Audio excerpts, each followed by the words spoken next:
ગત તારીખ 26 રોજ સરદાર ગામે માટેલ ટાયર નામની એક ટાયરની દુકાન છે મયુરભાઈ વસોયાની. ત્યાં એક આટકોટના સિકંદરભાઈ સંધી કરીને કોઈ હતો, એને ટાયર નખાવવા ગયા ગાડી માટે.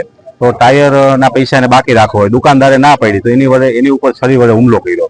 હુમલો તો કર્યો, ત્યાર પછી એને મારી નાખવાની ધમકી આપી કે તું તારી દુકાન બંધ કરાવી દઈશ ને આ તે.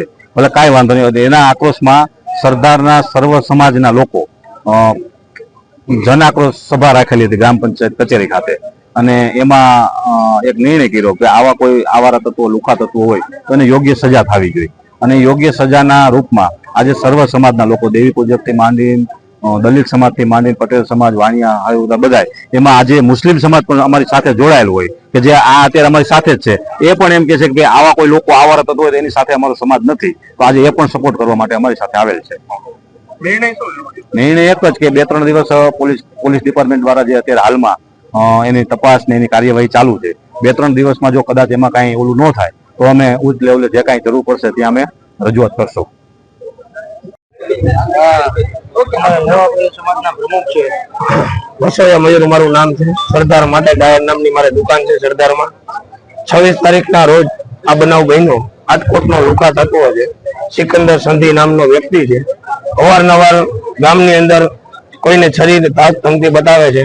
સામે એની નોનવેજની દુકાન છે, અવારનવાર ની છરા પણ ઉડે છે. એ મારી દુકાને 2 ટાયર નાખવા આવ્યો છે કે ભાઈ મારે 2 ટાયર 4 વ્હીલ ની અંદર નાખવા છે. એટલે મેં કીધું ભાઈ બાકી અમે રાખતા નથી. એનેથી આ ઝઘડો થયો, તેને દારૂ પણ મને આપી છે અને 2-3 ફરાકા મારી મારું કોમ્પ્યુટરને નુકસાન કર્યું છે. થોડીક દુકાનમાં નુકસાની થઈ છે અને 16 થી 17 ઇંચનો છરો લઈને અને મારી પાછળ હુમલો કર્યો છે. ધોકાને પાઇપ છે સાથે. આ હુમલા કર્યા પછી ધાક ધમકી આપી છે, કઈ પણ રીતે જો કઈ કરીશ તો અને ગમે ત્યારે અમે આંબી જાઉં અને જાનથી મારી નાખવાની પણ ધમકી આપી છે.